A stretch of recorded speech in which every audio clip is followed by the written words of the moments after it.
Okay, here we go. Welcome to another Conversations with Neighbors, another special one. We have Joe.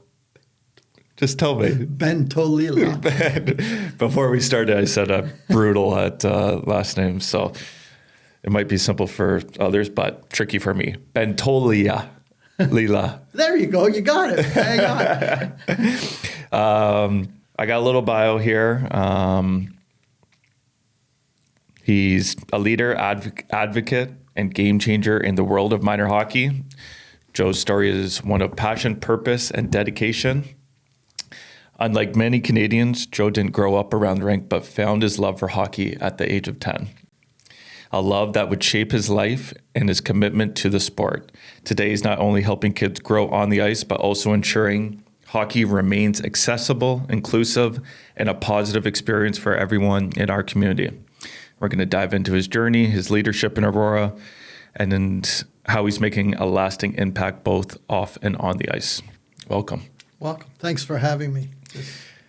Obviously, we're going to get into it of the importance of minor hockey, but as someone that grew up playing minor hockey and, reflecting backwards on the impact that it has made on my life, I'm definitely a believer in that and how impactful it can be in kids' lives and others. So let's just start with, so growing up, you didn't have the typical starting. You started at age 10? I did. So tell me about that. I came here to Canada from Morocco. So obviously a country that hockey isn't even thought of. Yeah. So when I started going to school and started to understand, my friends always used to say, we're going skating. And I, of course, not understanding what that is. On ice, yeah. I never skated. And I went home excited and said to my mom, I'm going skating. And she looked at me. On those thin blades on ice, she goes, Joe, you never skated before. I had my friends. So, of course, I was a little leery. Were my friends actually setting me up, or were they actually being good friends? Which, in turn, that they were. They were good friends. They taught me how to skate. Then I got into hockey. I got into playing. I became a goalie. I played in Forest Hill for several years. And then we moved eventually, my family, I got married, moved to Aurora, been an Aurora resident for over 33 years now. And my two boys, we decided to get them into hockey. So my son, at the age of 6, we got him involved in minor hockey in Aurora.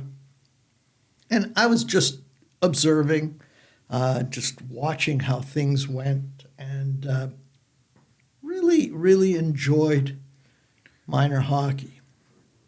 He was good enough. He skated well. Got to play rep hockey. What got me to where I am, or where I wanted to be, and how I envisioned things, my son was, we'll call it cut from tryouts as a goalie. Nothing wrong with that. Everybody gets bad news at some point. It builds character, right? Teaches kids some sort of life lesson that you're not always going to get what you're hoping to get. Just like us as adults, every day in life, sometimes you go for job interviews and for whatever reason, you're not the suitable person. What got me to be more involved is how the process of redirecting, we'll say, children from one team to another was somewhat a little disturbing for me. So rather than complain, as a lot of people do, I said, rather than complain, I'm going to get involved. Well, I didn't realize I was going to get involved. My tenure with Aurora Minor Hockey exceeded 25 years, of which most of those were as president of Aurora Minor Hockey. I made changes. I made changes because I care about children. I care about how they feel. Because I felt my son's pain on and off the ice. What happens outside of hockey when he's with his friends. You try to teach children life lessons. Life lessons through sport is so important. My years with Aurora Minor Hockey, exceptional. I can honestly tell you that some of my best of friends are because of hockey. Some of my children's best friends are because of hockey. Sport, I find organized sport of any kind keeps kids active within your community. They keep them off the streets. It allows them to be good citizens just by playing and the amount of people they meet. So yeah, for me, a game changer was just to make programs better. And there's been quite a bit of that throughout my tenure with Aurora Minor Hockey. So yeah, let's talk about that. Getting into it, what type of changes did you see? What got made? What were the improvements? Why? So with the redirections or the cuts, I don't know if you've ever played organized sport or hockey. Yeah, and been cut. And you've been cut. Devastating. I've been cut. It is, right? It's really, really, oh my God, what are my friends going to think? Yeah. What are my parents? I suck. Yeah. I thought, what a better way. I used to get cut with a letter. The coach would be on the ice. I mean, I'm a lot older than you are. And I'd be tapped on the back of the shoulder.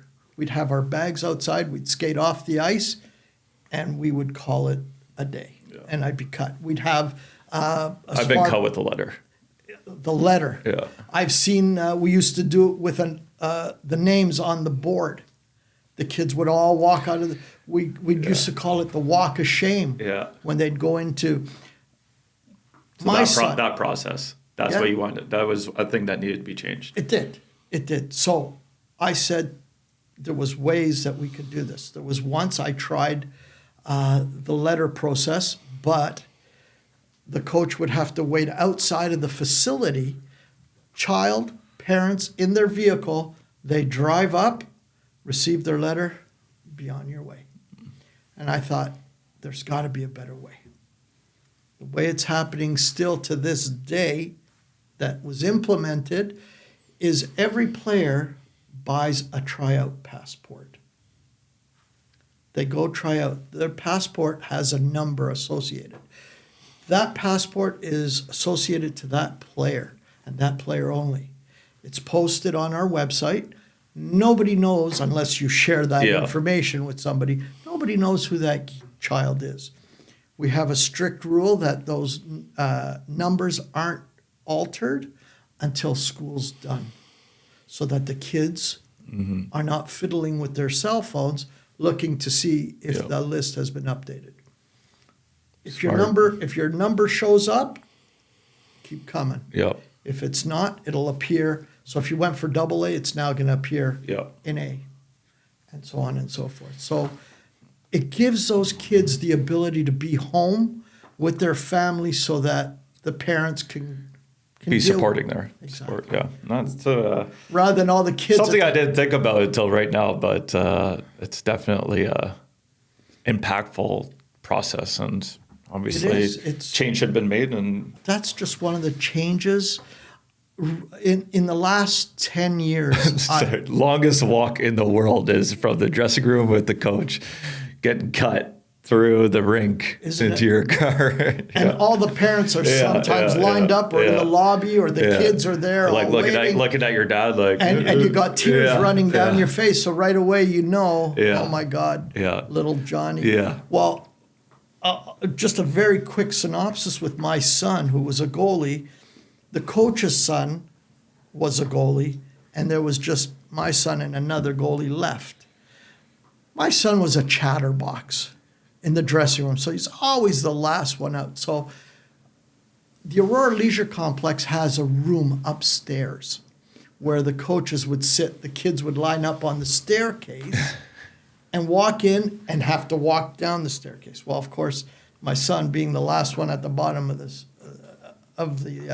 staircase, the other goalie comes out. Oh, so he already knows before He goes in there. Okay, wait a minute. His son's in. Yeah. The other goalie's coming out with his arms in the air.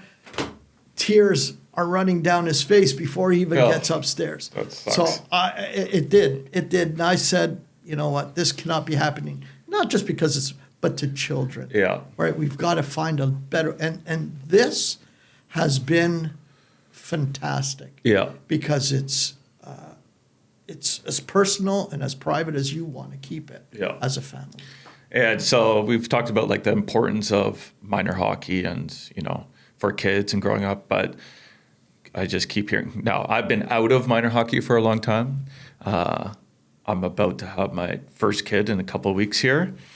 And obviously I would love for him to play minor hockey. For sure. But you always just hear like how expensive it is now and the rising cost of hockey. Like what's the state of that? What can we do to Aurora Minor? We've been so fortunate that first of all, we try to keep all our costs down. We know how expensive sports can be. Registration has come down in the last 5-6 years gradually because of cost of minor hockey, especially with children at young ages. They're constantly changing as they grow, new skates and sticks and protective gear. It's always going to change. We, as an organization, we are constantly conscious of how teams are spending money and on what. So every team has to prepare a budget, what their intentions are, and we look at it and try to analyze, is this a good budget for these kids so that parents aren't strapped? And parents need to know what is the cost. Of course, you have your house league program, which you pay a fee, you're playing twice a week, and you're going for about 8 months. And rep hockey, you want to paint the bigger picture of like this is how many tournaments we're going to be in, what that kind of cost is. Exactly. And we try to say, hey, we're going to allow you so many away tournaments, like out of province. And we want to know what you're doing to raise funds so that it's not coming out of parents' pockets. Yeah. It's very costly. But I hear that dance for ladies is even more expensive than hockey. Yeah. So, but sport, to your point, sport is is but expensive. just transparency to the parents of like what the costs are, as well being budget efficient of where the money is being spent, and then as well fundraising efforts to offset costs. Fundraising is huge. Yeah. Do you know what summer skates are? I do. I sure do. And so many parents live vicariously, and they think their kid is going to make it all the way. I'll be honest, it is so hard to get, and I've seen it. Yes. I've seen it. I had a little boy whose father called me, lived in Newmarket, and Newmarket did not allow for players to play up. I've always been one that said if the player or the child is able to compete at a higher level, we're not going to hold them back. Never, ever do we want to do that. So, of course, I want to take the parent's word. And I said to the father at the time, I said, I'd love to see your son skate with his own age group at 6. I said, please, bring him. Brought him. This little boy, I'm telling you, normally parents make things look a lot more than what this kid was the real deal. At 6, he was just going through everybody. At 7, at 8, and I finally said to the dad, I'm going to try him with the 9-year-olds. The dad was looking at me like, seriously? I go, yes, seriously, let's try him. And he fit in just perfect. He was playing with 9-year-olds at the age of 6. Connor McDavid. Yeah, he was pretty obvious, young. And what do you guys, 1,000 points last night, 4th fastest. Absolutely sick. Yeah, I remember he played on my cousin's team. He was probably 9 at that time, and he was playing year up in Newmarket at that time. You're just like, obvious. This kid, I swear to you, was like another young fella that I grew up. Well, he grew up in Aurora. Is Morgan Frost, another fantastic young hockey player. I was humbled that at my retirement party, Connor McDavid he wasn't there, but somebody presented his jersey with a letter from him, signed by him. To me, it just brought tears to my face. And actually, at my retirement party, Morgan Frost was in attendance, which was quite the thing. So yeah, that's another player too. I was in the men's league at Magna. Oh yeah, Wednesdays. Excellent. They're like, okay, we got this kid. He's gonna play for us. It's Morgan Frost. Yeah, he's pretty good. I'm like, it looks like he's playing a different game than everyone else is playing. Like, are we both playing the same sport here? Because you're on video game mode, and it's unbelievable, right?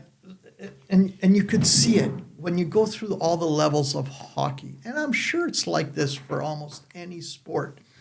As you get higher, your pyramid or your triangle gets smaller as you get to the top.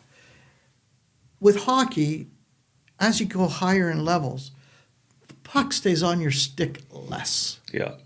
And the movement of that puck is greater and faster. And your reactions are that much greater. So, yeah, to your point, you're so right.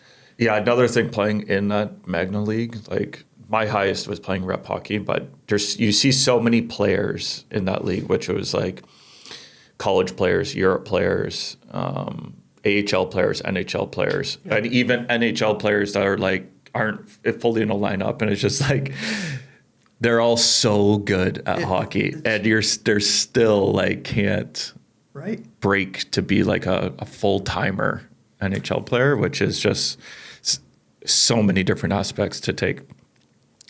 Which is something I've thought about of like sport and hockey, and me growing up, it was like NHL or bust, like that was the mindset of it. But that's the wrong view to have, right? It's much more than that. That it gives you the skills, life skills that it gives you, and as well, hockey can take you lots of places too, whether it's into school, to the other side of the world too, like. Into jobs, like it's many, many different aspects of it too. It's not just play on Saturday night in the NHL. And this is where I said earlier is when parents start to live vicariously through their child. Yeah. If you push that child so much, sometimes they're gonna hate the sport, or they're just gonna dislike you for pushing them so hard. Yeah, you think of all the good minor hockey players that don't even play hockey anymore. That's right. And it's because they turned to hate it. I know several. Yeah.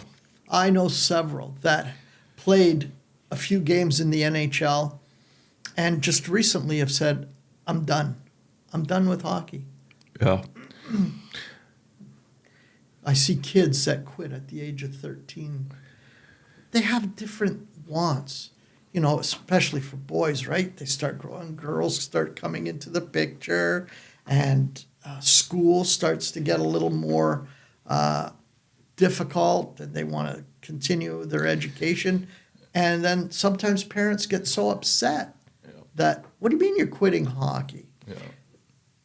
The thought of them making it to that level is so ingrained in them, and you're setting your child up for failure. Yeah. It's definitely needs to be a culture shift of. Absolutely. Let them have fun. Yeah. That's the whole purpose of this. Yeah. And sharpen those skills that you can carry on into your career and whatever it is, teamwork, perseverance, hard work, adversity, winning. I was fortunate. my father never car coached me because he had no clue what hockey was.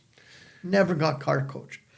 But while during my tenure as president, I've heard so many horror stories. Yeah. And I always used to be one that always used to tell our coaches, if you want to stop the car coaching, give the parents what you're trying to teach the kids. So say, hey, if you want to tell them something, give them this list of this is what I'm trying to teach them. Encourage that. Instill that into your, so that they're not getting a mixed message. Oh my God, do I disappoint my dad? Do I disappoint my coach? Do I disappoint my mom? Anything like that, right? So yeah, for sure. And another thought I had too of the importance of a coach in your life, right? That isn't like you're a father or like it's this other individual that's like you look up to and is teaching you things, and how important that role is, at least for myself, right? I think back of great coaches that I had and the impact that they had on my life. That's another value add of minor hockey. 100%. You're so right. Like, just let the kid be a kid. Yeah. Let the child be a child. Let them have fun. A quick little story. A dad, kid was in net. I happened to be at that game. Kid was in net. They scored. They scored. They scored. And the dad's yelling, get him out, get him out, get him out. And second period comes around. They score again. It's now 4-0. And the dad's just going sideways. And I'm just watching this dad go nuts. And all the parents are there watching him like, this guy's going psycho. The kids are what, 9? 4-1, 4-2. Start of the third period, 4-3. With a minute left, Aurora ties it. It's 4-4. And I'm thinking, oh my God. With about 30 seconds left, they come down on a breakaway. And doesn't this little kid make a save that, oh my God, how did he even get it? We go back with the puck and score and win 5-4. Moral of the story is the dad was all happy. I went over, tapped him on the shoulder. I said, if the coach listened to you screaming silliness, and I'm sure your son heard it, if he pulled him and this result came, you would have destroyed your son's confidence for the entire year. For a long time. Yeah, and the kid wouldn't have had that experience of, right, ending up being the hero of it. 100%, because all we talk about is that save. Yeah, that save, yeah, when it all mattered. And, fine, they scored 4 goals, but you shut it down and they only scored 4 goals too, and then made the most important one. It's unbelievable. At the end of it. So what's kind of, as you think about Aurora minor hockey, the future of it, how do you think about it, plans for it, vision for it? Absolutely. So as I said, the registration numbers, COVID, I think, hurt a lot of organized sports. And it's taken a while for it to actually come back. So our numbers are slowly starting to come up. The other thing is, you look at the population of our town, it's growing. Like you said, you have a little boy coming into this beautiful world in a few weeks. It'll take a while until he gets into hockey. You look at the construction around, not just Aurora, you look at it in Newmarket, you look at it in East Gwillimbury. There's going to be a lot of growth. And we have to be one to be active. Like we've done a learn to skate that it doesn't cost anything to anybody. Just bring them out. We want them to skate. We want the kids then to have a hockey stick. A lot of our coaches know that when they're getting involved, there's more than just going behind a bench. We're teaching children. These are the little extra things. We have kids that are saying, here's some community service. We want you to be mentors to these little guys and girls. Come on, let's play. Let's go out and have fun. Let them know what hockey is. It's unfortunate that with some people, the connection of hockey, which I would assume similar with football, they associate hockey with concussions.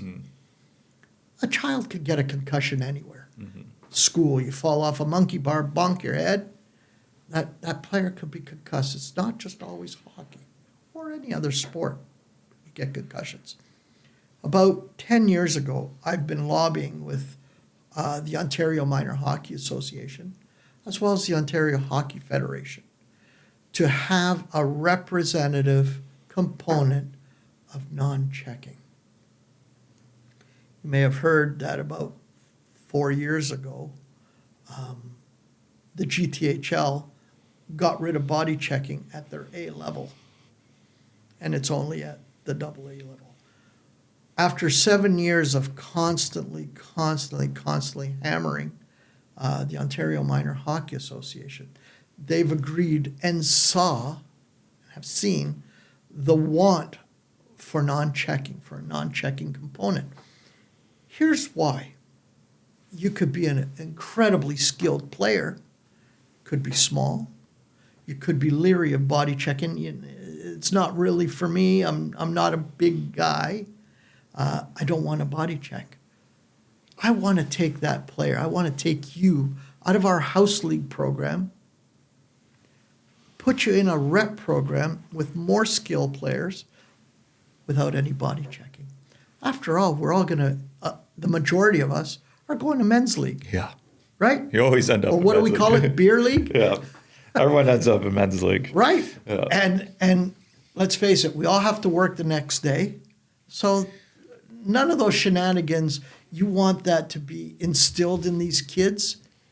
And now I can honestly tell you the desire for that part, that component is greater than body checking. Yeah. And just have body checking at AA and AAA level. Exactly. Yeah. I mean, honestly, if you're good enough, they're going to find you. Yeah, for sure. They're going to find you no matter what. So those are just some of the things that, as you go along, you try to make it better for them. You've got to be the voice for those children. Yeah. And that's something I've always wanted to be. And I thought I did a half-decent job doing it. Yeah, for sure. And you received the key to Aurora? I sure did. How was that experience? What an absolute honor. At my retirement party to have Mayor Maracus in attendance, I thought, when he said I have something to present that hasn't been done very much in town, and he presented me with that the key, I was absolutely a marshmallow. Honest to God, I thought, oh my God, I have the recognition of all these people in here, and now add this to it. My heart was full. My heart was full. I am so proud of this town, so proud of the community, the people that live in it, people that I've worked with for so many years. It was just beautiful. Love it. And now you're going to be on the front page of the Neighbour paper. And again, this is another chapter that hockey, as a grandfather, and even as a dad, I never did this for accolades. I did this so that kids can have a place to go and have fun. Well, the people who get accolades are the ones that don't do it for it. Thank you for coming and having a chat with me. It was Thank you for having a pleasure, me. And can't wait to get the paper out there, spread the word some more, and Thank you. Get that message out there. This was truly humbling. Love it. Thank All right. you.